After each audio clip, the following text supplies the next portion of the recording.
Leader natin, no? Talagang araw-araw sasamahan. Alam niyo po, kanina nakwento niya sa akin, mag-iisang taon na nung naranasan nila isa sa pinakamalaking trahedya ng buhay nila at yung nasunog yung kanilang bahay. At kanina, habang nagpupuri ako sa Panginoon, ay hindi ko man sila araw-araw kasama, pero habang tinitignan ko yung ating mga ngawit, ay nagpapasalamat ako sa Panginoon kasi isang araw lang naiwan sila ng Panginoon ay bibigay na sila at mapapahamak sila. At dahil nakita ko ang pagkilos ng Panginoon sa buhay ng song leader natin, nakita ko rin yung pagkilos ng Panginoon sa buhay ko na, Lord, araw-araw mo akong sasamahan at hindi mo ako iniiwan, ni pababayaan man. Araw-araw mo akong pinagpapala. Kaya masayang-masaya ako kanina habang mini-meditate ko yung araw-araw. Kahit isang araw hindi mo ko iniwan, Lord, araw-araw mo akong ginagabayan at pinoproteksyonan. Kaya palakpakan natin ang mga lingkod ng Panginoon na ginamit para tayo ay samahan upang magpuri sa Panginoon. Alam nyo, that's a blessing na madalas ang spiritual family or family na lang is the most taken for granted community of all. Ito yung pinakamadalas na take for granted natin kasi alam natin, pagkagising natin, kasama pa rin natin sila. At no choice sila. Lalo na yung mga magulang, di ba? Talagang pinanganak na ako na ikaw ang nanay at tatay ko. At ganun din ang mga magulang na ito na yung aking anak, wala nang ayawan to. Ito na yung mahal kong pamilya. At sabi ko nga, family is the most taken for granted people. Halos kulang na kulang tayo sa appreciation sa family. Madalas na ibibigay natin ang appreciation, ang yakap, ang ngiti, ang kwentuhan, ang sakripisyo sa ibang tao. Pero sa pamilya, dahil alam natin na lagi naman silang nandyan, madalas sila yung napapabayaan or hindi natin nabibigyan ng pansin. And same thing with the spiritual family. Ang spiritual family, tulad ng natutunan natin noong nakaraang unang linggo ng pinag-aaralan natin ito, ang kaibigan, tayo namimili. Pero ang pamilya, si Lord ang namimili. At kaya tinawag na spiritual family ito, yung church na meron ka ngayon, which is yung ICF, sana merong iba. Ay, joke lang. Si Lord ang namili kung saang church ka niya ilalagay. So, although it is your decision to make na, dito na ako mag-church. Pero, behind all those decisions, si Lord ang naglagay sa iyo ng desire, si Lord ang nagplano na kung saan ka ilalagay na church, kung saan ka lalago, saan ka lalakas, saan mo makikilala si Lord. Amen? AJ, ito, taga Mandaluyong pa to, tama? Ba't dito ka nag-church? Thank you. Praise the Lord. Amen. Di ba? So, mga kapatid, that's true. Ang church, si Lord ang nagtatakda niyan. Halimbawa na lang, kung sa ibang bansa ka pinanganak, technically, it's impossible for you maging family ng ICF. Kasi, halimbawa, sa Amerika pinanganak ka, di ba? So, malamang, ang magiging spiritual family mo, mga Amerikano, o doon ka sa community na yon. But, ang family o spiritual family, si Lord ang namimili niyan. Siya ang nagtatakda. It's a combination of our decision and God's plan sa buhay natin. Kaya yan po ang kagandahan ng spiritual family. Alam ni Lord kung saan kanya ilalagay na simbahan. Kahit ako na pastor, pag may mga miyembro pumapasok dito, it's not my own volition na tanggapin sila o mahalin sila. So dapat hindi ako namimili ng mga taong lalapit sa Panginoon. At kung lalapit sila sa Panginoon, ang Diyos ang nagbibigay, kaya dapat ko silang tanggapin sa buhay ko. So hindi lang kayo, di ba, na si ICF ang aking family at ang aking mga mentor, ang aking mga model of faith. Pero kami ding mga leader, o mga disciples namin, blessed kami kasi si Lord ang nagbibigay ng magiging disciple namin.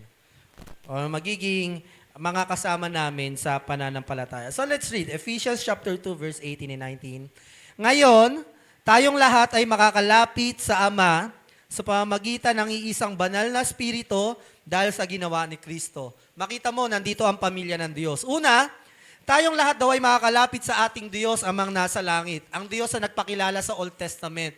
O si Yahweh, si Jehovah. Yun yung unang binanggit, ang ating Ama sa langit. Sa pamamagitan daw ni Holy Spirit, ang banal na Espiritu.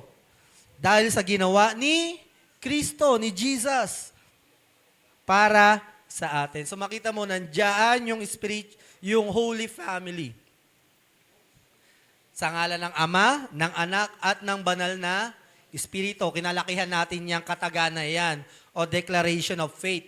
Ipinasa na sa atin yan. Bata pa lang tayo, tinuruan na tayo, di ba? Pinalaki tayo bago mag-pray, banggitin mo kung sino ang Diyos. Ang Diyos Ama, ang Anak, at ang Banal na Espiritu. Pero, sa pananalangin, ang sabi lang naman ng Panginoon, na hingin nyo anumang bagay sa pangalan ko. Pero kinikilala natin ang Ama, Anak, at ang Banal na Espiritu. Pero magandang bagay din na bata ka pa lang, alam mo na ang Diyos ay iisa, pero nagpakilala sa 3 persona. Pwede ba yun, Pastor? Dahil Diyos siya. Hindi siya katulad ng tao. Iyan ang ating Panginoon.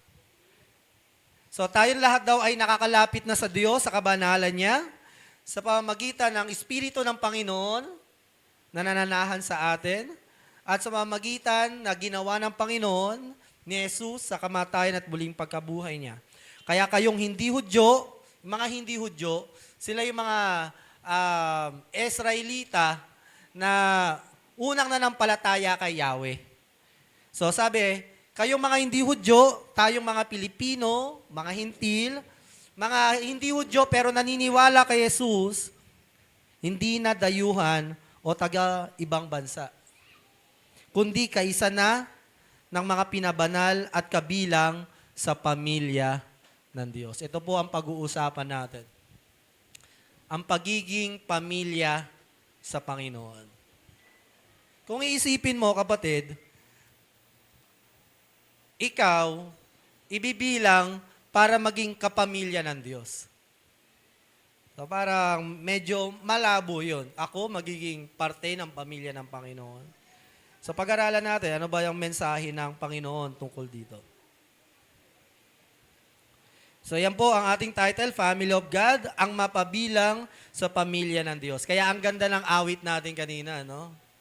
You set me in your family, calling me your own. Dati, nung hindi mo pa tinatanggap si Jesus, nung hindi mo pa nauunawaan yung lalim ng pag-ibig niya, at wala ka pang relasyon sa Kanya, paano ka lumapit sa Diyos? Tanungin kita, balikan mo yung dating ikaw. Paano ka lumalapit sa Diyos? Sa pamamaraan ng religious acts. Diba? Either gagawa ka ng mga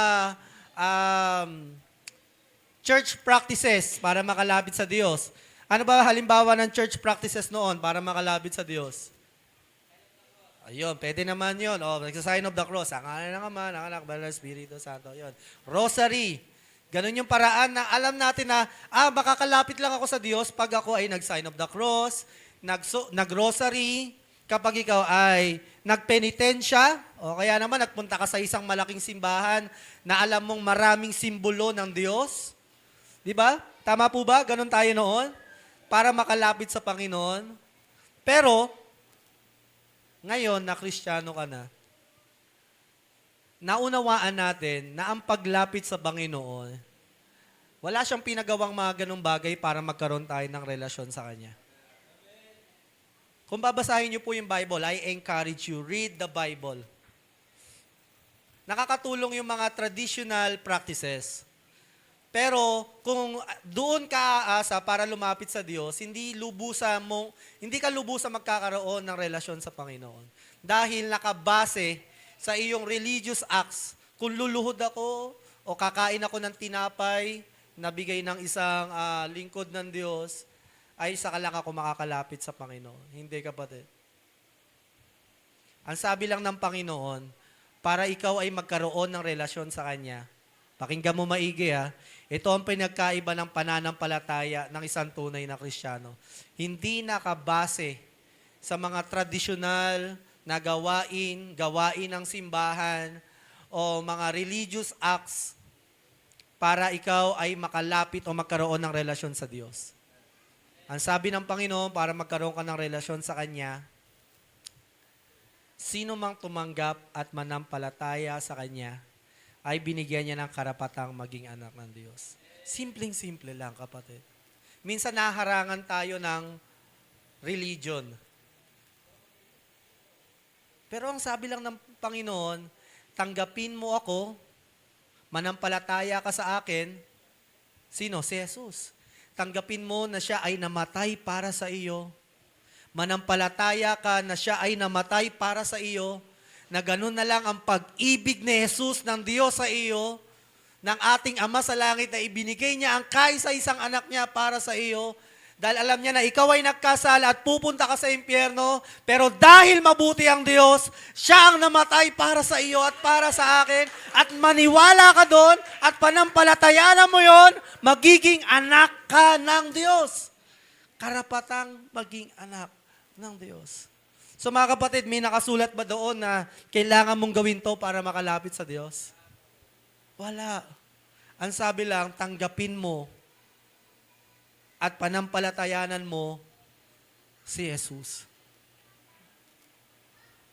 Kaya nga sinasabi ko sa inyo, hindi nyo kailangan talaga ICF para maligtas. Hindi nyo rin kailangan ako na pastor para maligtas. Ang kailangan nyo si Jesus. Siya lang. Siya lang.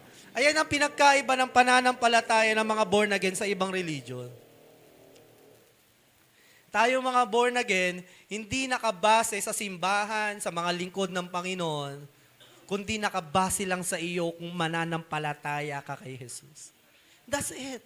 Ngayon, ito mga ginagawa na lang natin ito para maalala ang kabutihan at pag-ibig niya. Pero hindi ang pagsimba mo, hindi yung pagbibigay sa gawain ni Lord, hindi yung pagmi-ministry, kundi ikaw na kapag iniisip mo si Jesus, naniniwala ka sa puso mo na mahal ka ng Diyos, namatay siya para sa iyo, hindi ka napupunta sa impyerno dahil siya ang namatay para sa iyo, at muli siyang nabuhay at muli kang mabubuhay kapag namatay ka, may buhay na walang hanggan ka, may karapatan ka nang sabihan ng sarili mo, anak na ako ng Diyos. So, hindi rin kailangan na, Pastor, kailangan ba bautismuhan mo ako para maging anak ako ng Diyos? Hindi. Ang sabi lang ng Diyos, tanggapin mo siya. Manampalataya ka sa Kanya. Ngayon, bakit natin ginagawa yung Pastor? Kasi wala, mahal lang natin siya. Gusto lang natin sundin yung kalooban niya.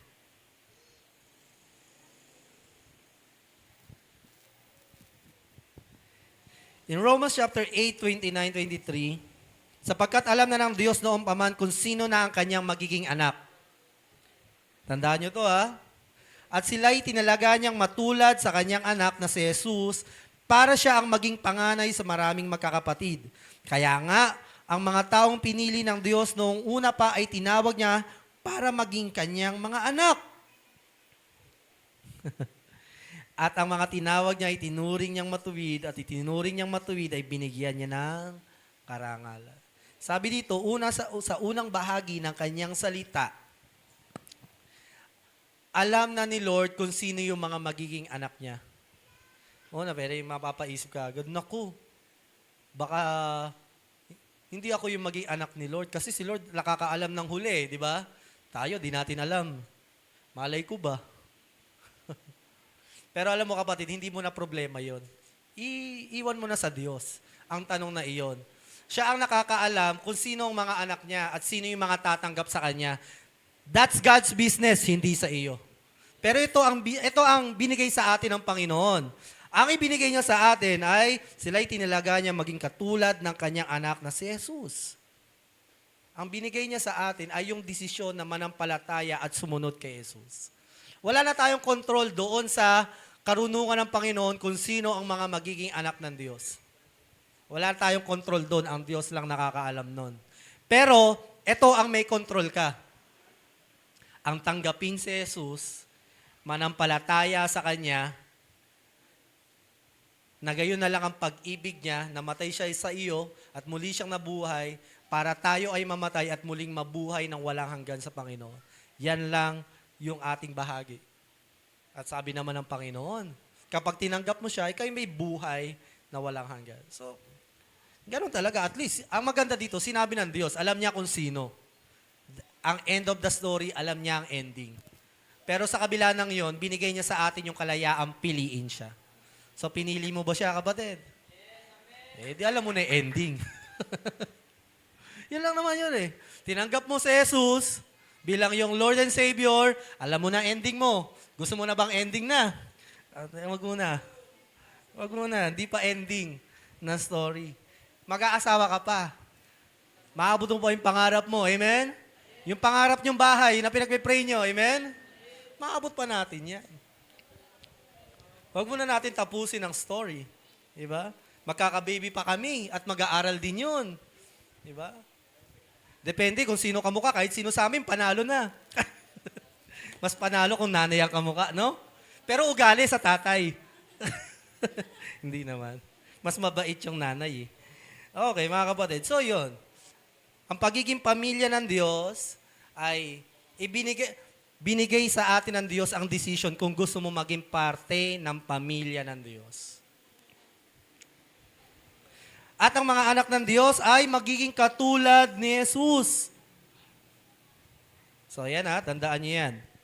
So, sa pagiging pamilya ng Diyos, number 1, para masabi mo na pamilya ka, parte ka ng family, ay dapat, number 1, anak ka ng Diyos. Yan. Siyempre naman. Very simple. Siya ang ating Ama. At sabi nga, di ba, meron tayong panganay. Si Jesus Christ, ang ating Kuya. At ang banal na Espiritu. Basahin natin sa Galatians chapter 4, verse 6 to 9. At dahil mga anak na tayo ngayon ng Diyos, isinugo ng Diyos ang ang Espiritu ng Kanyang anak sa ating puso. Pakinggan niyo maigi, mga kapatid. Focus to the Lord. Maganda to. Para sa iyo ito. Baunin mo. Dahil anak na tayo ngayon ng Diyos, anak ka na daw ng Diyos, sinugo ng Diyos ang Espiritu ng Kanyang anak sa ating puso. Spirit of Christ, nilagay daw sa ating puso, who is the Holy Spirit. Kaya makakatawag tayo sa Kanya ng Ama. Di ba dati, bago makalapit sa Diyos, ang dami natin ritual. Ang anak mo ba, bago humingi sa'yo, marami pang ritual? Magugas muna ng pinggan. Magpakabait muna. Pero alam nyo, hindi alam ng anak, secret lang to, di ba mga magulang? Kahit hindi sila gumawa ng mga anong bagay, basta ikabubuti nila, ibibigay nyo. Tama? Bakit minsan hindi nyo lang binibigay? Kasi alam mo, pag naging spoiled brat, di maganda rin no? Kaya minsan tinitiis ang magulang. Pero pag nagbait-baita ng anak, binibigay agad, di matiis. Tama po ba, mga magulang? Alam nyo na, mga anak bula-bulahin nyo rin. Ma, alam mo, masaya ako ikaw ang nanay ko. Bukas may bonus ka sa magulang mo. Oo. Kita mo, ngayon pa lang, napapangiti na yung mga nanay, tatay.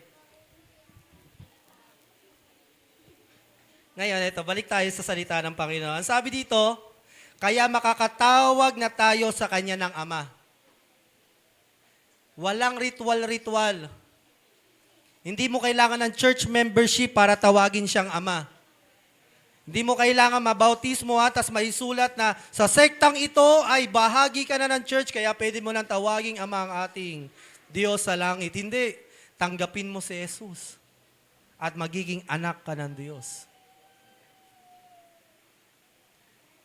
Kaya nga sabi ko sa inyo, hindi nyo kailangan maging member ng ICF. Sa lahat ng church, kami yung nagtataboy sa inyo, no?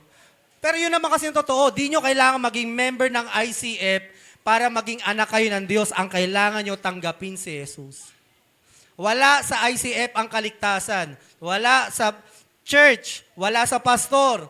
Wala sa kung sino man na kay Jesus lang. Ang kaligtasan ng pagiging anak ng Diyos. Ngayon, dahil dyan, pwede mo na siyang tawaging Ama.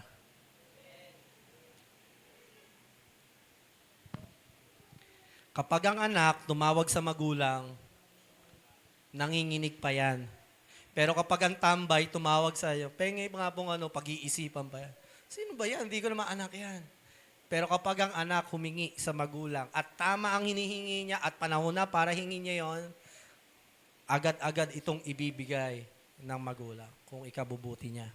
Pero nga lang, syempre dito sa mundo, tayong mga magulang, ay hindi natin maibigay lahat ng kailangan ng ating pamilya.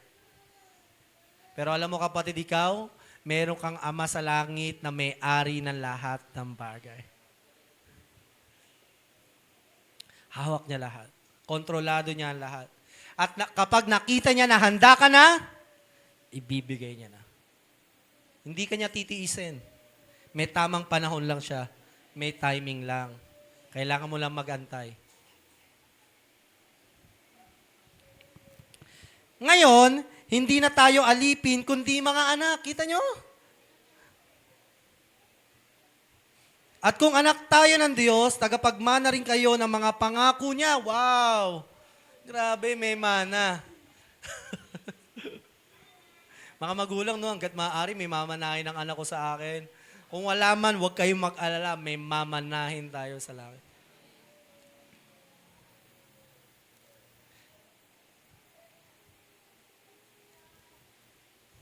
Kung bibigyan kayo ng chance, mga kapatid, na gusto nyo bang maging anak si Chin? Parang mabait na anak yan. Gusto kong maging anak yan si Chin. Masunurin, masipag mag-aral. Gusto ko yan. Mapagmahal. Gusto ko ganyang anak eh. No? Kami ba? Gusto nyo kami maging anak? No? Ano ba, sa mga nanay-tatay, parang masarap maging anak si pastor. No? O kaya si Bana. Gusto nyo ba? Gusto nyo? Oh, pwede rin, no? Pero alam niyo mga kapatid, sa atin, sa ating Diyos, Ama sa langit,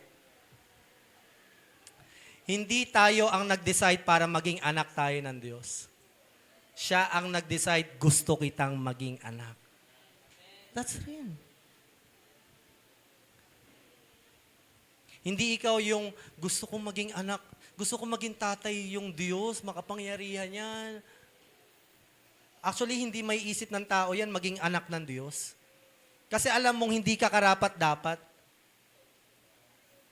You don't deserve to be a child of God. Kasi Diyos yun, tao ka lang. Diba? Mapabilang ka nga lang sa isang mayamang pamilya, parang nahihiya ka lang pumasok sa bahay, makipag-usap, parang feeling mo hindi ka belong. At lalo nang isipin mo maging anak ka ng mayamang pamilya. Pero alam mo kapatid, hindi tayo ang nagmakaawa sa Diyos para maging parte ng pamilya niya. Siya ang nag-decide sa puso niya, gusto kong maging anak tong mga ito. That's what it means. Na siya ang unang pumili sa atin. At dahil pinili ka niya, itong mga pinili niya, pinili niyo rin siyang maging Ama sa langit. It's your decision to make as well. It's a combination of first God's decision for us to be part of the family. Maging anak ng Diyos. Nung hindi nyo pa kilala ang Diyos, tandaan nyo to ha, eto makaka-relate kayo dito, mga dati tayo unbeliever, nung hindi nyo pa kilala ang Diyos, naging alipin kayo ng mga Diyos-Diyosan, ngunit ngayon kilala nyo na ang Diyos, o mas mabuting sabihin na kilala kayo ng Diyos bilang mga anak. Nagets nyo? Ang ganda ng sinabi, oh. Dati, hindi nyo pa kilala si Lord, alipin lang kayo ng Diyos-Diyosan. Ngunit, ngayon, kilala nyo na ang Diyos, pero biglang binawi ng writer, ay, hindi dahil sa kilala nyo ang Diyos. Mas mabuting sabihin na, kinilala kayo ng Diyos bilang mga anak. Wow! Pero mo, ang bilis magbago isip ni Ni Paul, sinusulat niya, ngayon kilala nyo na, kinilala nyo ang Diyos, ay mali. Di na sinabi mali, no? Close parenthesis. Ay, mas mabuting sabihin, kinilala kayo ng Diyos para maging anak. Wow. Kaya ewan ko kung mauuhaw ka pa sa pagmamahal, no? Ewan ko na lang. Bakit bumabalik pa kayo sa walang bisa at walang kwentang panuntunan? Bakit gusto nyo magpaaliping muli sa mga ito? Ito yung mga nangyayari minsan sa mga anak ng Diyos. Alam mo, naging anak ka na, pinipilit mo pang Umalis sa pagiging anak ng Diyos. Sino kaya yon? I don't know. Pero, ito'y paalala ni Paul. Don't take for granted na ikaw ay isang anak ng Diyos. Don't take for granted na you are belong to a spiritual family. Madalas kasi take for granted natin yan porket alam natin na ito na yung pamilya, kahit ano mangyari, pamilya ko na ito, hindi mo na nabibigyan ng effort, ng atensyon, ng sakripisyo. Kaya madalas, ay nandyan naman yan kahit anong mangyari. Napapabayaan mo. Pero ang sabi ng Panginoon dito, huwag mong pabayaan. Appreciate yung pagkatawag sa iyo ng Diyos. Appreciate mo na isa kang anak ng Diyos. Tandaan mo yan. At yun nga ating binanggit kanina. Lahat ng tumanggap at sumampalataya sa Kanya, ibinigyan niya ang karabatang maging anak ng Diyos. Naging anak sila ng Diyos, hindi sa pamamagitan ng physical na pagkasilang. Okay, tandaan nyo ito lalo na kung bago ka. Hindi ka daw naging anak ng Diyos dahil pinanganak ka physically. Hindi ka pinanganak physically o dahil sa kagustuhan ng tao, kundi dahil sa kalooban ng Diyos. Naging anak ka daw ng Diyos, una dahil gusto ka ng Diyos maging anak. Hindi pa kahit sabihin mo, Lord, gusto kita maging tatay, sino ka ba? Nagigets mo? Kung babalik ta rin natin in the contrast of the message, na lalapit ka, sasabihin mo, pwede ba kitang tawagin tatay? Pwedeng sabihin ng Diyos na, sino ka ba? Pero bago pa mangyari yon, pinili ka na ng Diyos, gusto kitang maging anak. Una, by God's decision, kalooban niya. Sabi nga sa unang verse, plano niya na maging anak ka ng Diyos. Bago palikain ang mundo, iniisip niya na si Arjun, magkakaroon ako ng isang anak na ipapanganak. Saan ka ba pinanganak? Sa pamilya ba, Arjun? So magkakaroon ako ng isang anak, pangalan niya ay Arjun. Bibigyan ko siya ng pagkakataon para tanggapin niya ako dahil tinatanggap ko na siya bago pa niya ako tanggapin. Pinili ko na siya bago pa niya ako piliin. Pangalawa, magiging anak ka daw ng Diyos. Siyempre, ang mga anak, pinanganak sa laman, di ba? Ngayon, anak ka na ng Diyos dahil pinanganak ka na sa Espiritu. Kaya ang tawag diyan, born again. Gets? Mga kapatid? Kaya ang tawag sa atin, pinanganak kang muli, hindi yan religion, hindi yan sekta, kundi ang tawag natin diyan, experience. May pinanganak na bagong ikaw. At dahil pinanganak ang bagong ikaw, sino nanay, tatay mo? Siyempre, ang Diyos. Dahil pinanganak ka, kung pinanganak ka, may magulang na nagsilang sa'yo. At ang nagsilang sa'yo ay ang ating Diyos na Espiritu. Kaya may Espiritong bagong lumabas sa atin. Tignan mo yung katabi. Yan, baby ni Lord yan. Baby ka ni Lord. Kahit na matanda ka na, little children ka ni Lord. Oh. Ang laki mong baby. Okay, ang cute. Okay, Romans chapter 8, verse 15 to 17. Ito ay sapagkat hindi kayo ang tumanggap ng Espiritu magdadala sa inyo sa muling pagkaalipin sa takot. Sapagkat hindi kayo tumanggap ng Espiritu na magdadala sa inyo ng muling pagkaalipin sa takot, subalit ang tinanggap ninyo ay ang Espiritu ng pag-ampon. Pinili ko talaga tong verse na ito para marinig natin yung word na ampon eh. So, ampon ka. Masakit pag sinabi ampon, no? Pero wag kang mag-alala, wait ka lang. Hindi yan, pag sinabing ampon dito, parang, ay hindi ka tunay na anak, di ba? Wait ka lang, wait lang. Di pa tapos ang word ni Lord. Kaya nga tayo ay tumatawag ng Abba o ating Ama. Pag sinabing Abba Father, parang personal father. Hindi yung, alimbawa, sa akin maraming tumatawag na tatay. Ay, tatay, Louie, ganyan. Kasi anak-anakan sa faith. Pero kapag sinabing Abba Father, personal na anak talaga o personal na tatay mo, hindi yung tatay ng lahat. Tatay mo talaga pag sinabing Abba Father. Kaya nga minsan, ang translation ng iba dyan, daddy. Pag sinabi mo, daddy, very personal pag sinabi mo, di ba? Daddy o kaya tatay. Ayun yung ibig sabihin ng Abba Father. Hindi na siya yung ama ng lahat ng nilikha, kundi personal, tatay mo na siya. Tatay mo na siya.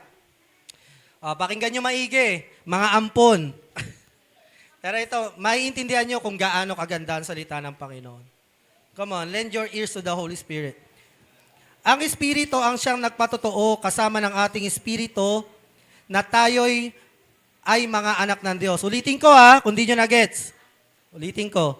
Ang Espiritu ang siyang nagpapatotoo kasama ng ating Espiritu na tayo ay mga anak ng Diyos. Yamang tayo nga ay anak ng Diyos, tayo ay mga tagapagmana tayo ng Diyos at kasamang tagapagmana ni Jesus, yamang tunay na naghihirap tayo na kasama niya at tayo luluwalatiin din kasama niya. Ang sabi dito, ang Espiritu ang siyang nagpapatotoo at ang Espiritu natin. Pastor, ano ibig sabihin yan? Di ba pag ampon, halimbawa, mag-asawa kami ni Bana, we decided na ampunin si Nani. Ampon lang namin siya, pero hindi namin siya talaga literal na anak. Pwede ba lapit ka dito, Nani? Dear, lapit ka dito. Example lang. Tayo, aampunin ka na namin. Dear, mag-ampon tayo, apunin na natin si Nani bilang ano. Okay. Ngayon, itong si Nani, sa aming puso, anak na namin ito. Pero kung tatanungin nyo, hindi talaga namin siya anak sa laman. Tama? Kasi hindi naman talaga, hindi ko kamuka. Hindi rin kamuka ni Bana. Medyo malapit sa kulay ko. Ayaw mo. Ngayon, ayun ang ibig sabihin ng ampon. Pinili mo siyang maging anak, pero hindi mo talaga siya anak. Mapalad si Nani, di ba? Gusto mo ba ikaw na lang? Oh. Kaso ayaw, joke lang. Ano lang to, illustration lang. Ngayon, ayan ang ibig sabihin ng ampon sa mundo. Pero ito ang ibig sabihin pag ginawa kang anak ng Diyos. Yung Espiritu ng Diyos. Kapag tinanggap mo si Jesus, tinanggap mo yung Espiritu niya at ipapanganak ka. Literally, spiritually. At dahil pinanganak ka spiritually, born again ka in the Spirit, hindi ka na ampon na lang. Anak ka na talaga kasi pinanganak ka spiritually. Ito, hindi pwedeng maging anak namin kahit anong mangyari dahil ampon lang talaga siya. By decision. Pero alam mo kapatid, pag ikaw born again in the Spirit, kapag ikay naging anak ng Diyos, ipapanganak ka sa Espiritu at hindi ka na lang ampon. Anak ka na talaga ng Diyos. Kasi sa Espiritu ng Diyos mismo. Si Nani, hindi namin magiging anak kailanman, pero by decision pwede. Pero iba kapag naging anak ka ng Diyos. Dahil may paraan ng Panginoon para ikaw talaga maging anak ng Diyos spiritually. Literal na anak ng Diyos. Dahil ipapanganak ka spiritually. So hindi ka na lang ampon. Inampon ka muna, tas pagka-ampon sa'yo ng Diyos, ginawa ka niyang literal o spiritual na anak ng Diyos. Palakpakan natin ang ating pamilya. Salamat, Nani. Nagets niyo po yung picture. Na minsan iisipin natin, ay, kinuha lang naman ako ng Diyos para maging pamilya niya eh. Pero kahit kailan parang half-hearted ka, hindi mo masabi na anak ba talaga ako ng Diyos? Oo. Anak ka talaga ng Diyos. Dahil ang Diyos ay Espiritu. Amen? At naging anak ka ng Diyos sa pamamagitan ng Espiritu Santo. So Ate Annalyn, ikaw, literal ka, spiritual ka, anak ng Diyos. Hindi ka na lang inampon. So ngayon, kung talagang isa ka ng anak ng Diyos talaga, ang sarap lumapit sa Diyos. Amen? Ang sarap manalangin kasi alam mo anak ka ng Diyos. Tandaan niyo yan mga kapatid. Medyo malalim o parang mahiwaga. Pero alam ko isang araw, ipapaunawa pa sa iyo ng Diyos. Kakapalang mukha mo. Pero ibig sabihin ko, pag sinabing kakapalang mukha mo, yung tipong, pag lumalapit ka sa Diyos, siguradong sigurado ka kasi alam mong anak ka ng Diyos. Habang tumatagal, tumitibay ng tumitibay yung pananalig mo na anak ka ng Diyos. I believe, hindi pa natin lubusang mauunawaan yan, pero habang tumatagal, ay lalo mong mauunawaan kung ano ang kagandahan ng pagiging isang anak ng Diyos. Number 2, sa isang pamilya ay may kapatid ka sa Panginoon. Yan. Siyempre. Siyempre, bago ka magkaroon ng kapatid, kailangan mapabilang ka bilang anak ng Diyos. At kapag ibinilang ka na anak ng Diyos, mapapabilang ka sa kanyang mga maraming anak. Okay, listen carefully. Tingin tayo sa word. Pwede niyong basahin sabay-sabay. Bilang pagtatapos, magkaisa kayo at magdamayan. Magmahalan kayo bilang magkakapatid. Maging mahabagin at maging mapagkumbaba. Huwag ninyong gantihan ang masama ang gawang masama. Huwag ninyong sumpain ang sumusumpa sa inyo. Sa halip, pagpalain ninyo sila sapagkat ito ang dahilan ng pagtawag sa inyo at kayo'y tatanggap ng pagpapala. Mga kapatid, ko sa pananampalataya, ito ang bilin ng Panginoon. Bilang magkakapatid, tayo daw ay brothers and sisters in Christ. Hindi porket nakapabilang ka na sa perpektong Diyos, sa pamilya ng perpektong Diyos, i-expect mo na perfect yung katabi mo. Pero ang expectation mo, mapapabilang ka sa isang pamilya na binabago ng Panginoon kung paano ka rin binabago ng Diyos. Alam nyo, mga kapatid, sa church, para tayong malaking hospital. Ang pumupunta dito sa simbahan, mga taong inaaming may sakit sila at kailangan nila ng doktor, which is ang ating Diyos. So in short, kung lahat tayong may sakit at pumapasok sa hospital, lahat ba dito ay may sakit? Amen. Lahat tayo ay hindi perpekto. Kahit pa ako na pastor, meron din ako mga kahinaan. Pero ang sabi ng Panginoon, ito daw ang dahilan bakit meron kang kapatid sa faith. Bakit daw? Para meron kang mapapakitaan ng habag, para meron kang ma-express ng iyong humility, at kapag nagawan ka ng masama, ay meron kang pagkakataon na suklian siya ng mabuti. At kapag ikaw ay nasabihan ng hindi maganda at nasumpa, ay may pagkakataon kang hindi gumanti, kundi gantihan ng mabuti. At bagkos ay pagpalain pa ang gumagawa sa iyo ng mali. So dito sa church, mga kapatid, maaari kang makaranas ng mabubuting gawa sa bawat isa. Kasi nga, binabago ng Panginoon ang mga tao dito sa loob. Pero, kapag ikaw ay nakaranas ng hindi magandang trato sa kapatid mo, ano ang ine-expect sa iyo ng Panginoon bilang isang kapatid? Ay gawan mo ng mabuti. Yan ang pamilya. Hindi magiging masaya ang magulang kapag ang mga anak nakikita nag-aaway-away. Tama ba? Una, kapag nakita ng magulang na nag-aaway-away ang magkakapatid, nalulungkot yan. First reaction. Ngayon, kakausapin niya, aawatin niya. Pag naawat, di masaya na uli pamilya. Pangalawa, kapag nalungkot siya at inawat niya, hindi naawat, anong gagawin ng magulang? Handa ka na ba? Papaluin. Kasi, hindi dapat nag-aaway ang magkakapatid. Sino unang pinapalo? Yung mas mabait o yung mas pasaway? Bahala kayo. Tama ba, Gio? Sino unang napapalo sa inyo? Ayun. Humble. Dapat, ito humble. Dapat yung... Hindi, joke lang. Diba? Pero alam nyo, tignan nyo yung mga bata. Sila naiintindihan nila no? Naiintindihan nila pag sila dinidisiplina ng magulang. Bakit tayo minsan matatanda, hindi na? Sila nauunawaan nila. Mali ako, dapat akong paluin, dapat ako disiplinahin.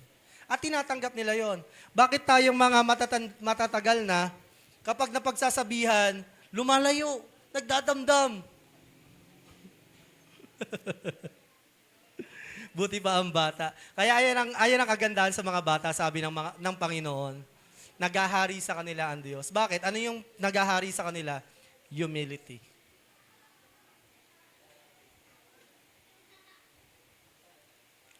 Alam niyo, it takes two to tango lang naman para mag-away, di ba? Kagabi, may nakita kami. Bumibili lang naman kami ng shawarma. Bumibili kami ng shawarma. Biglang may isang lalaki nag-alboroto, sinusuntok-suntok niya, Ano? Yung isa, alam mo yung ginagawa ng isa, pre, wag kang ganyan, tinutulok niya lang. Hindi niya talaga sinusuntok. Literal. Tinutulak niya lang, pre, wag ganyan. Nakasiguro, mahigit 10 suntok na siya, iniiwasan niya lang. Hindi natuloy ang suntukan. Bakit? May isang nagpakumbaba.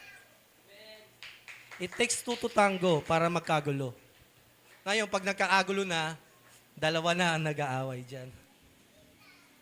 Kaya mga kapatid, minsan, ikaw magpapakumbaba. Minsan, yung kabilang side ang magpapakumbaba. Pero pag parehong hindi na nagpakumbaba, malulungkot si Lord, ayaw natin yon, aawatin niya tayo, at pag hindi tayo nagpaawat, unang papaluin ang mas matigas. Uy, ang grabe ko naman. Paluin, dapat ito pinapalo eh.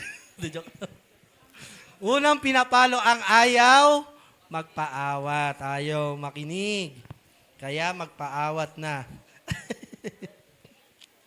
Matthew chapter 12, 48, 49. Hindi ko po kayo tinatakot, ganyan lang talaga ang ating magulang sa langit.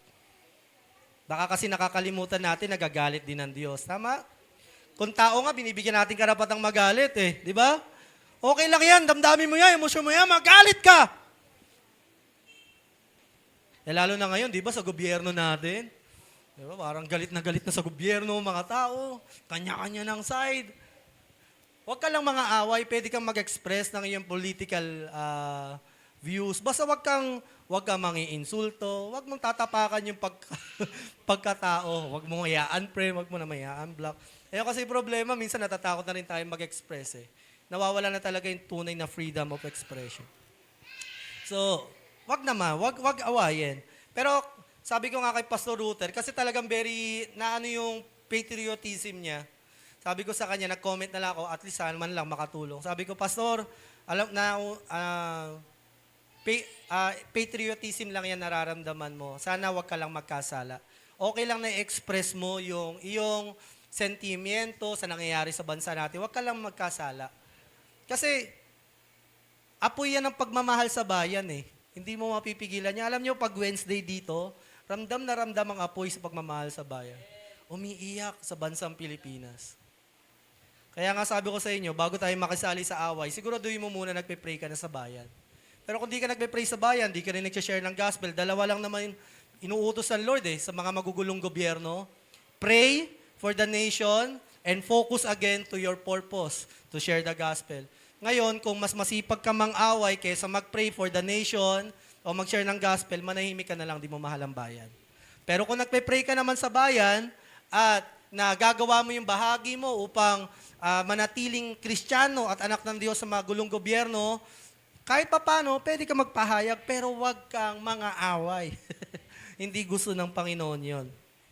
Kaya nga nag-post ako sa page natin, kung makita nyo eh. May mga nagsasabi kasing Kristiyano, dinadamay yung church. Kung born again kayo, dapat dito kayo sa side na ito. Tigilan nyo. Hindi yan. Ang gusto ng Panginoon, ang gusto ng Diyos, manalangin ka sa bayan mo. Kung di ka nagpa-pray sa bayan mo, manahimik ka na. Ako na nagsasabi, bilang pastor, shut up. Sabihin mo, mahal mo bayan, di mo naman nagpe-pray, yun lang yung pinakasimpleng bagay na magagawa mo sa bayan mo. Pero kung napagpe-pray mo, at nagagawa mo yung bahagi mo, your calling sa body of Christ, di malaya ka. Pero wag ka mag-focus pa rin doon. Hindi yun ang pagkatawag natin. Huwag na tayo makibilang sa pag-aaway o pagdibisyon ng bansa natin. Hindi makakatulong yun. Pero, malaya ka pa rin i-express ang iyong sarili nang may kabanalan. 1 John chapter 4, 19-21, umiibig tayo sa Diyos dahil siya ang unang umiibig sa atin. Balikan ko, kapatid, yung kanina ang mensahe. Kasi, kung hindi nyo na uunawaan, hindi tayo mga Kristiyano, hindi dapat tayo mapabilang. Una, kapag may kudeta, kasama pa tayo. Hindi yun ang gusto ng Panginoon. Halimbawa, makikibahagi ka pa sa people power, or makikibahagi ka sa awayan. Kapatid, hindi. Hindi yun ang pinapagawa sa atin ng Panginoon. Nung panahon nila Paul, ay pinapatay ang Kristiyano. Pero ang sabi ni Paul, ipag-pray nyo ang gobyerno at mag-focus kayo sa inyong pagkatawag dahil secondary lang yan. So mga kapatid, gusto ko rin kayong paalalahanan, huwag tayong maging bahagi sa kaguluhan ng ating bansa. So yun lang. Gusto ko lang i-remind. Kaya nga sa mga youth, hindi namin kayo na-encourage na sumali sa mga welga, sumali sa mga political ideologies na sobrang extreme na wala ka ng panahon para sa Panginoon at pamilya mo. Pero hindi namin sinabing huwag kayo magkaroon ng involvement. Ako nga, political science ako eh. So, pwede. Pero ilulugar pa rin natin yan. So, ayan. Gusto ko lang ipaalala sa church. Kasi, pagkatapos ng linggo, Lunes na naman, mababasa nyo na naman about na naman kay Digong, about na naman sa mga kay BBM. Gusto ko lang paalala sa ating lahat yun. Okay. So, balik tayo sa ating pinag-uusapan. Umiibig tayo sa Diyos dahil siya ang unang umibig sa atin. Nagsasabing mahal niya ang Diyos, ngunit napupuot naman sa kanyang kapatid ay sinungaling. Dahil kung ang kapatid niya mismo ay nakikita niya, hindi niya mahal, paano ba kaya niya magagawang mahalin ng Diyos na hindi naman niya nakikita? Kaya ito ang utos na ibinibigay sa atin ni Kristo. Ang taong nagmamahal sa Diyos ay dapat nagmamahal sa kanyang kapatid. So, agree ba kayo dyan mga kapatid? Yes. Kung mahal mo ang Panginoon, mahalin mo ang mga anak niya. Tulungan mo ang anak niya. Maging bahagi ka ng kalakasan ng pamilya ng Panginoon. Alam ko, kaya ka nandito ngayon, kasi mahal mo si Lord. Siya yung dahilan bakit ka nandito. Amen? Pero kapatid, binubulong din sa iyo ng Panginoon. Anak, kailangan ka ng mga kapatid mo. Yes, you are here para kay Jesus. Pero alam mo, ang tinitubok ng puso ni Jesus, mga kapatid mo sa pananampalataya. Pray for your brethren. Bigyan mo sila ng pansin. Palakasin mo ang kanilang loob. Ituwid mo sila. Comfort mo sila. Yakapin mo sila. Kaya nga yung pagpunta nyo dito, malaking part na yan sa buhay ng ibang tao. Kung mahal natin si Lord, pinapaalala sa atin ni John, alam ko mahal mo ang Panginoon, pero kapatid, kung gusto mong mapasaya ang Panginoon, mahalin mo yung mga anak niya. Nagdudusa na, nahihirapan na, marami nang nade-depress, marami nang gusto sumuko sa pananampalataya, marami nang ayaw maglingkod. Nasan ka? Bilang isang kapatid sa pananampalataya. Hinahanap tayo ng Panginoon. Yung tapik mo, yung time mo, yung effort, kailangan ka ng kapatid mo sa pananampalataya. Kaya thank you sa mga naglilingkod dito sa church. Alam nyo, ito lang yung pinaka-simple na pwede natin gawin. Yung pag pumunta dito yung mga kapatid natin, may dadatnan silang maayos na gawain. Kasi pag may maayos na gawain, kahit papano, napapalakas natin sila. Nabibigyan natin sila ng pag-asa, napapangiti, napapasaya sa Panginoon, napapalakas ang loob. Kaya salamat sa mga naglilingkod sa Panginoon. Pagpalain pa kayo ng Diyos. Thank you sa pagtulong. Mula sa puso ng Panginoon. Salamat. 1 John chapter 3 verse 10, by this it is evident who are the children of God. Dito daw natin malalaman kung sino anak ng Diyos at sino mga children of the devil. Ba, may anak din pala ng demonyo. Totoo pala yung sabi sa akin ng magulang. Anak ka ng Diablo. Diba? Narinig niyo ako, narinig ko. Ikaw talaga, anak ka ng, anak ka ng demonyo. Lalo na, pagbagsak ako, palakol sa, sa grade ko nung high school. Ikaw talaga, puro kabulakbol. Anak ka ng Diablo. Pag-uwi ako ng madaling araw. Yes, that's true. Meron talagang mga anak ng Diyos. Dalawa lang yan. Either anak ka ng Diyos o anak ka ni Santanas. Ho, ho, ho. Diba? Dalawa lang yan. Pero mapalad tayo, palakpakan natin ang Diyos dahil pinili niya tayo para maging anak. Kaya pag sinabihan ka, anak ka talaga ng Diablo, hindi totoo yan. Hindi totoo yan. Anak na ako ni Lord. Pero wag mo naman sabihin sa nanay mo, halimbawa, unbeliever pa nanay mo, anak ka ng Diablo, in Jesus' name! Huwag ganun, hindi ka lang may magulang mo. Huwag mo lang ba sabihin, sabi mo na, Lord, iyak ka na lang sa Lord, di ba? Lord, anak mo ako, di totoo. Naalala ko pag kaming mga 90s, pag pinalo kami, no? Ito, naranasan to ng mga batang 90s, si Jonami, tsaka ni, pag napapalo, no, iiyak na, kumain ka na! Walang depress sa amin, no? Malungkot, kumain ka. Umiiyak ka pa? Malamang, pinalo mo ko. So, gano'n kami noon. Pag pinalo ka, wala kang karapatang malungkot. Ba't nakatingin ka ng ganyan? Malamang, pinalo ko, di ba? Kami totoo, pag sinabi naming mamatay na kami, gusto na talaga namin. Sana mamatay na lang ako. Totoo yun. Siyempre, di ba, yung inaasahan mo magmamahal sa'yo, ginulpi ka. Wala ka na makitang magmamahal. Siyempre, gusto mo na mamatay. Tawagin ka ng nanay mo, kumain ka na. Ayoko. Ayaw mo? Kakain ka talaga, di ba? Kaya maganda din yung training sa amin eh. Kaya yung COVID sa amin, basic lang eh. May COVID ako. Ako nga, pinatay sa gulpi ng nanay ko nun eh. Tapos yun, COVID lang. Then, moving on, hindi ko naman sinabi weak generation ang generation natin.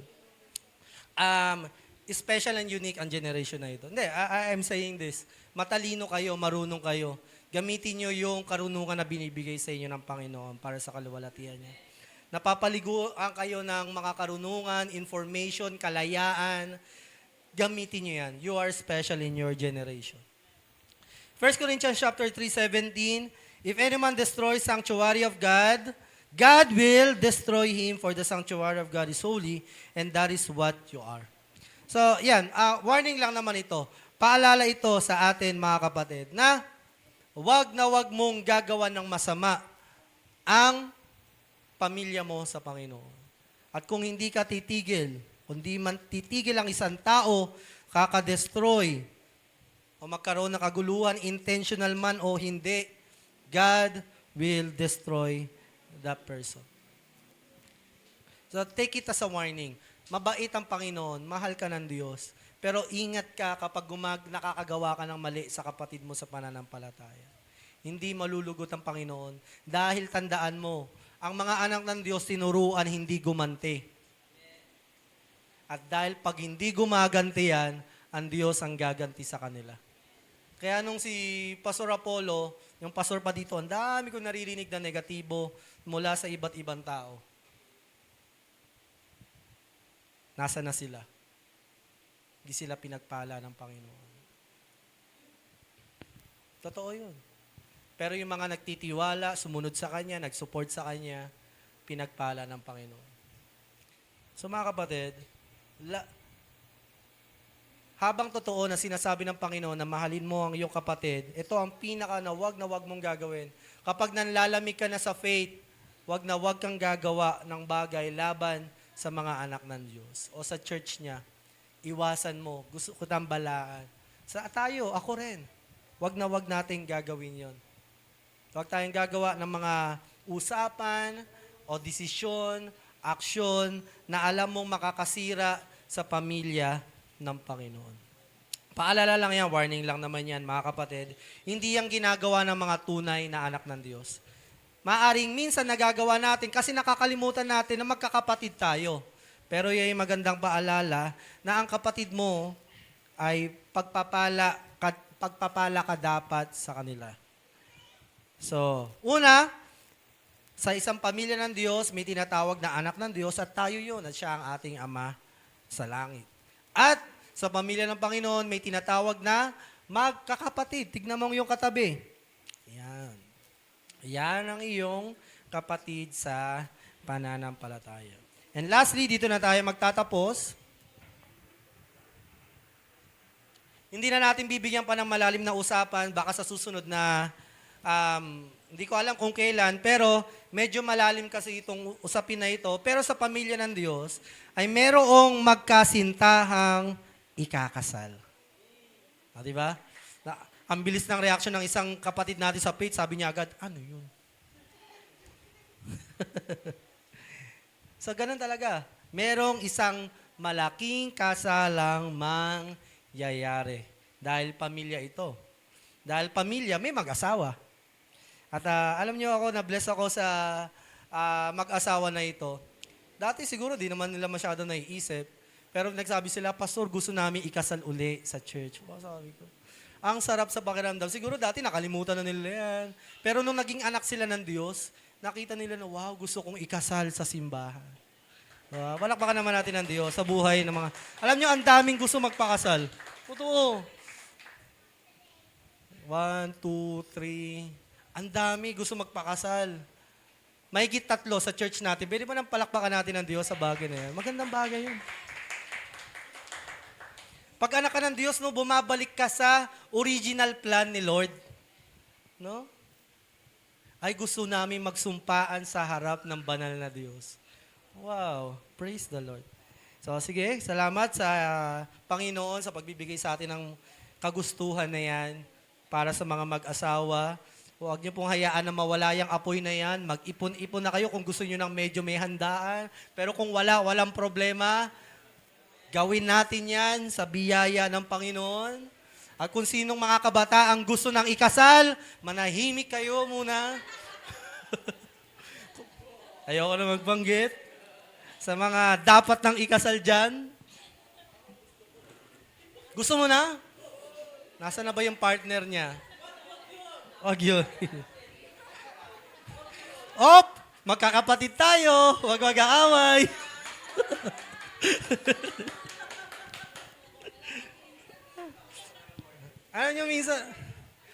Alam nyo, ito yung minsan na take for granted natin. Ang sarap na may pamilya sa Panginoon. Alam nyo kung walang tumutugtog kanina, ang hirap kayang sumigaw ng awit sa Panginoon. Ang hirap sumigaw ng hallelujah, ng thank you Lord. Biruin mo, sisigaw ka sa bahay mo mag-isa, hallelujah! Titingin ang mga kapatid. Pero pag may church ka na kasabang tumutugtog malakas, pwede ka nang sumigaw ng hallelujah. Pwede kang pumalakpak, pwede kang sumayaw. Tama? Pag ikaw ba sumayaw ka na mag-isa, parang makita ka ng nanay mo, ano mo naman yan? Pero hindi ko kayo dinidiscourage, gawin nyo yan sa bahay ninyo. Pero ang sarap pag may pamilya ka sa Panginoon, di ba? Nakakapalakpak ka, nakakataas ka ng kamay. Pag nakita mo yung mga kapatid mo, wow, pinagpapala ni Lord, nararamdaman mo rin, Lord, napaka-bless ko. Napakahalagang may community, kapatid. Napakahalaga. Lalo na yung community mo, healthy. Naku, napakasarap. Yung sa natitake for granted mo lang yan eh. Alam mo ba kung gaano kapalad ang isang tao na mapabilang sa isang grupo ng matatalino, nagiging matalino din siya. Totoo yun. Halimbawa, mapasama ka sa mga mababait, nagiging mabait ka din eh. Napapasama ka sa mga positive, nagiging positive ka. O, halimbawa na lang, sige. Balikan mo, yung dating ikaw, unbeliever ka, sino makakasama mo? May pag-asa? Wala kang makitang pag-asa. Puro kalokohan ang plano mo. Happy-go-lucky, you live only once. Ganun lang, ganun ang plano. Diba? Paano kung mga kasama mong babae, puro mga pa-thirst trap lang sa social media? Una, thirst trap ka lang din. Hindi alam ng mga matatanda yan, no? Yan yung mga pa-sexy, pakita-kita ng ano. Una, pag ganun-ganun ka lang. Pero magulat ka na lang, literal mo nang binibigay yung iyong katawan sa iba. Nung napabilang ka sa mga, ay hindi mo pala pwedeng gawin yan, di na-realize mo, wow. Ay nakagandahan na may community, may pamilya sa Panginoon. Alam nyo, appreciate this family. Minsan-minsan, hindi naman minsan, tinatawagan ko po kayo. Magkamustahan kayo, magbatian kayo. Diba, kung gusto mo i-message, o kaya naman ay meron kang blessing, share mo, di ba? Galing ka ng ng Leyte, di ba? Dala mo kaming durian. May durian ba doon? Gano'n, di ba? Ang sarap lang sa pakiramdam na meron kang pamilya. Ulitin ko, madaling sabihin minsan, ang hirap i-appreciate ng pamilya. Sabihin ko sa'yo, paano kung wala kang pamilya? Sige nga, tignan mo yung buhay ng isang taong walang pamilya. Ano yung panalangin niya? Sana pinanganak ako ng may mga magulang. Pero tayong may mga magulang, hindi natin ma-appreciate na may magulang tayo. Pero pag nakikita natin yung isang tao na walang magulang, doon natin nauunawaan na, ay, na-appreciate ko, meron akong magulang. Halimbawa, sa church din, you are blessed na meron tayong worship team, may digital team, di ba? May pa-post-post pa social media ng best picture mo, mag-birthday, encouragement. Lahat ginagawa, sinasakripisyo. Oras, panahon, lahat ng pwedeng ibigay, ibibigay. Alam niyo ba, may mga churches, namulat kami nila Renz. Naging biktima kami ng magulong simbahan. Mga pastor namin naghiwalay. Mag-asawa. Alam niyo ba kung gaano kabigat sa amin yon ng mga miyembro? Bata pa kami noon. Alam niyo, overnight prayer namin noon, biglang darating yung pastor naming lalaki, biglang nagsasalita ng mga nagmura. Nagsabi ng, ito, nag-overnight prayer kami noon ha. Hindi ko nababanggitin kung sino, pero hindi dapat tulare yung kaya pinapublic kong sabihin. Alam yung gulong-gulo kami noon, mga kabataan. Naaalala ko, kaming mga tawag sa atin doon, Renz, torch. Mga torch kami, no? Iiyak kami, ba't gano'n si pastor? Gulong-gulo kami. Wala kaming pastol na papastol sa amin. Yung inaasahan namin mag-aalaga sa amin, hindi pala. Pero buti na lang, may pastol kami sa langit. Hindi kami pinabayaan. Pero alam nyo kapatid, this is what we take for granted. Alam nyo tong church na ito? Ibang church. Nangungupahan. Walang lugar. Sa bahay lang. Tayo may church. Mano man lang walisan natin. Pastor, kung pwede pa ako mag-volunteer magwalis, hallelujah. Praise the Lord. Diba? Nakita mo, Pastor, parang kurang ng ventilador sa church natin. Appreciate your church. Huwag mong pabayaan. Yung mga nahihirapan, tulungan mo.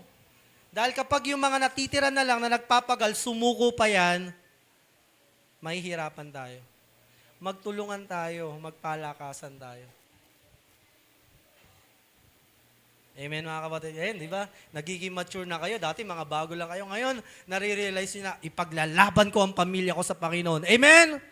Yes. Kasi blessing yan ni Lord sa atin. Kaya ngayon, nakakalungkot man. Kwento ko namin yun eh. That's our story.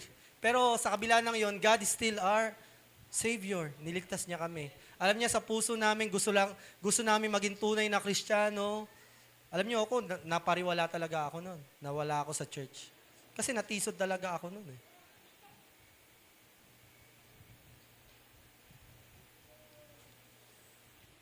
Appreciate your church. Mamaya si Eric, kamayan nyo. Eric, thank you ah. Ay, alam nyo, mga ganong bagay lang. Mamaya, iiyak na yan. Na-appreciate pala ako. Oh. Appreciate your... Mahaba na, pastor, no? Appreciate nyo. Joke lang. Tapusin na natin. Sige, babasahin ko na lang and then, konting ano na lang. For the husband is the head of the wife, even as Christ is the head of the church, his body, and he is himself its Savior. Now, as the church submits to Christ, so also wives submit to everything to their husband. So, sabi lang naman dito, ang simbahan daw ay asawa ng Panginoon. Isang araw, pag bumalik si Lord, lahat tayo mararapture. Pag nirapture tayo, pag hinatak ka na, kapatid, kung bago pa lang kayo dito, tandaan mo kapatid isang araw, pagbalik ni Lord, lahat ng naniniwala kay Kristo, biglang mararapture, bigla kang mawawala dito sa mundo. At magugulat ka na lang, nasa harap ka na ng Panginoon. Ang tawag ng rapture, hindi ka pa namamatay, pero kinuha na tayo sabay-sabay ng Panginoon. At may kinuha ka for a purpose, ikakasal na tayo sa Panginoon. Hindi isa-isa, pero iisa. Lahat tayo ay asawa ng Panginoon, iisang katawan ng Panginoon. Kaya ikaw, kapatid, engage ka na. Nung tinanggap mo si Jesus, yes, di ba? Will you marry me? Alam mo yung salvation mo, parang ano yan, proposal. Will you marry me? Pag sinabi mong yes, hindi pa kayo agad ikakasal, tama? Pero, nakasecure ka na sa Kanya, isang araw ikakasal ka na. Sino dito nakaranas ng proposal? Mga babae, gusto nyo may mag-propose sa inyo? Oo. Kanina, kinilig ka na. Nauna na yung kilig mo, bago yung sagot mo, be. Di ba? Lahat tayo. Mga babae, lalo na, di ba? Will you marry me? Wow. At nung kasal namin ni Bana noon, nakita ko siya noon, hindi ako naiyak sa kanya. Sorry, dear. Ayun, naiyak ako. Yung na-picture out ko yung rapture. Wow, ganito pala yung rapture. Tapos, bigla ko ibinalik. Tignan mo yung asawa mo, di ba ang ganda-ganda? Meron ka na makakasama sa habang buhay. Hindi ka naiiwan magpakailanman. Hanggang pagtanda mo ay makakasama mo magpakailanman. Doon ako naiyak. Una, wow, Lord. Wala nang iwanan. Kaya we don't believe or we don't accept divorce. We hate divorce. Kasi syempre, pero mo kakasal ka, tapos sa isip-isip mo, baka maghiwalay kami. No. Pag sinabing kasal, wala nang iwanan yun. Period. Yun lang ang kasal. Ayun ang mensahe ng kasal. So, isang araw ay ang simbahan ay ikakasal sa Panginoon. Ngayon, tanda mo kapatid, take this as a reminder. There is no salvation outside the family of God or outside the church. Kapag hindi ka bahagi ng pamilya ng Diyos, hindi ka kabahagi sa mga mararapture or kaligtasan ng Panginoon. Kala ko ba, Pastor, kaligtasan ay individual? Yes. Pero isang tanda na bahagi ka sa mga anak ng Diyos, minamahal mo yung mga kapatid mo kahit sino sila. Tandaan mo yan, ha? Isang tanda na ikaw ay bahagi sa mga anak ng Diyos, minamahal mo yung church mo.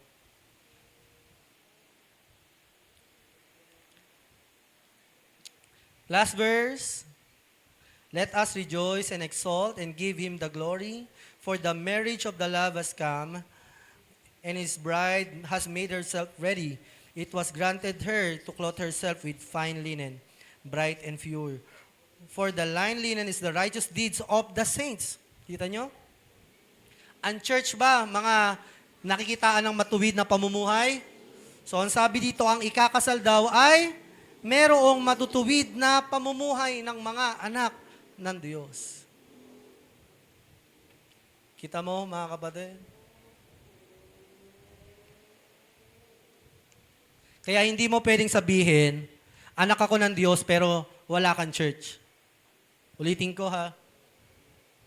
Sasabihin mo Kristiyano ka pero hindi ka kabilang sa kahit anong pamilya ng Panginoon at ang pamilyang binigay sa'yo, tinalikuran mo, sasabihin mo Kristiyano ka pa rin.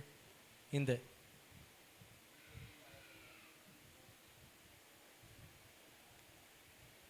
Dahil ang katawan ni Kristo ay ang mga anak ng Diyos. Tayo ay iisa. Sa ayaw at sa gusto mo, katotohanan yun.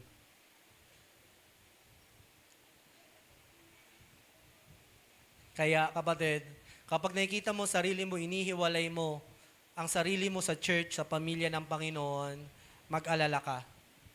Kasi tinatanggalan mo na rin ang karapatan mong maging anak ng Diyos at tinatanggalan mo yung sarili mo ng karapatang maging pamilya ng Panginoon. Kaya nga sabi ng Panginoon, kung sinasabi mong mahal mo ang Diyos pero hindi mo magawa ang mahalin ng church, ang pamilya mo sa Panginoon, nagsisinungaling ka.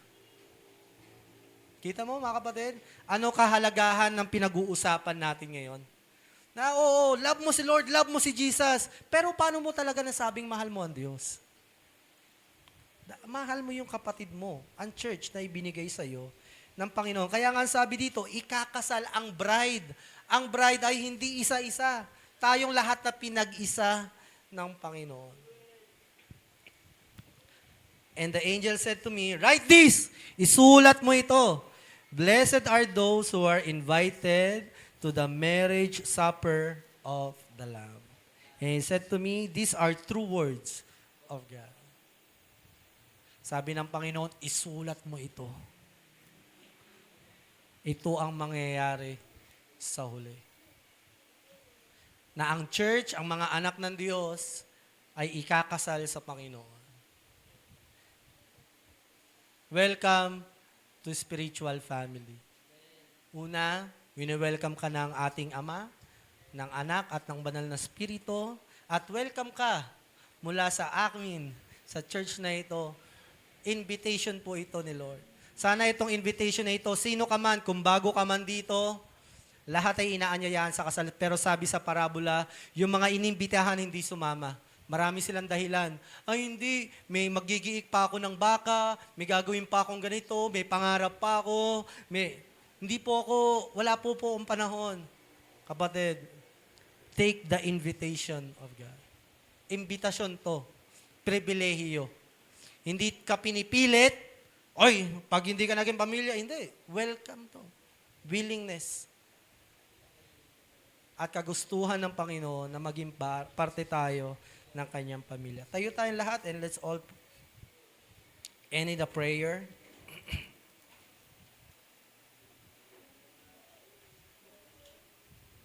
So, panalangin natin ang bawat isa.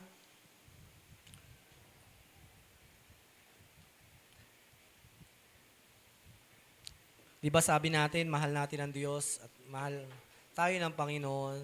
Kung nararanasan natin pag-ibig ng Diyos, magagawa natin mahalin ang ating mga kapatid. So right now, kapatid, God is inviting you to express your love to Him by praying to your brethren. Let's pray kung sino man yung nilalagay sa iyo ng Panginoon sa ilang sandali.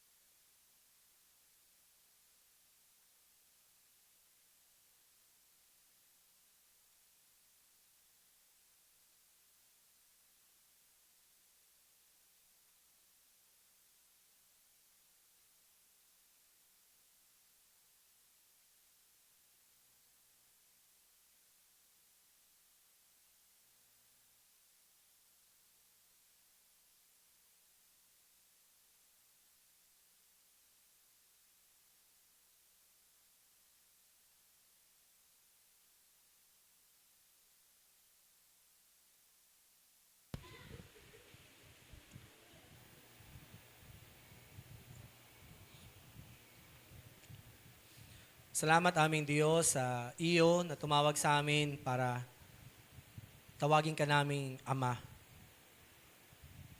ICF, tawagin niyo akong Ama. At kung sino ka man, tinatawag ka ng Panginoon, tawagin mo siyang Ama. Lord, thank you po. Minsan nakakahiya na tawagin kang Ama. We are not deserving. Kahit na hanggang sa ngayon ay nakakaroon kami pagdadalawang isip na tawagin kang Ama dahil kilala namin, nakikita namin ang aming mga nagagawa sa iyo. Pero Lord, ikaw ang totoong nakakakilala sa amin. Higit sa pagkakakilala namin, higit sa action namin. Ikaw ang nakakaalam ng katapusan ng aming buhay at ang sabi mo sa amin, tawagin ka naming Ama. So, our Father in heaven, thank you for including us to be part of your family. Salamat sa pagkakataon na maging bahagi ng iyong pamilya. And Lord, Jesus, again, sinasariwa namin sa aming puso ang pagtanggap namin sa iyo bilang aming Lord and Savior.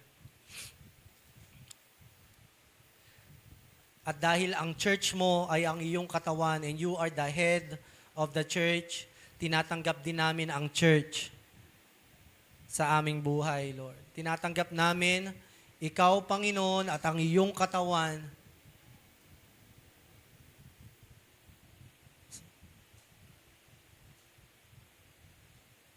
and we declare that we are part of your family. Thank you for your word that comfort us. Sobrang saya maging parte ng isang pamilya, maging grateful, maging thankful. Lord, thank you also for your correction, reminding us that I have value to this family. May ambag ako sa pamilya na ito, Panginoon. Kailangan ako ng pamilya ko sa pananampalataya.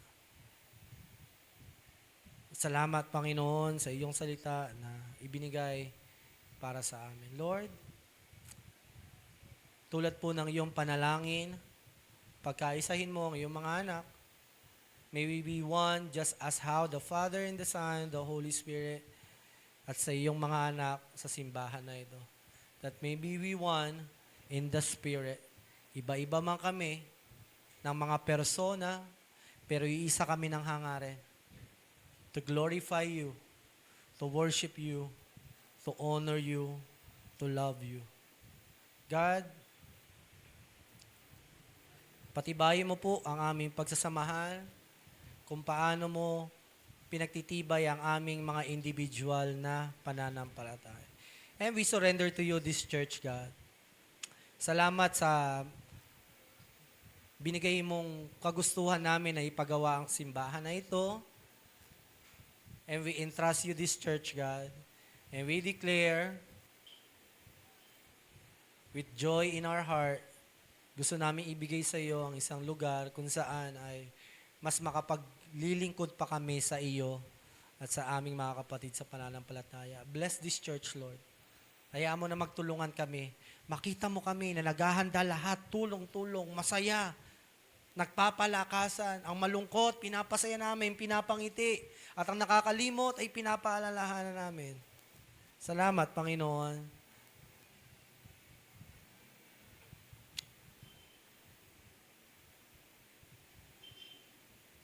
May mga gusto ka pang sabihin sa mga anak mo, iniiwan ko na sa iyo ang mga bagay na ito at wag mo silang titigilan, Panginoon, until they fully receive the message that they need to hear from you.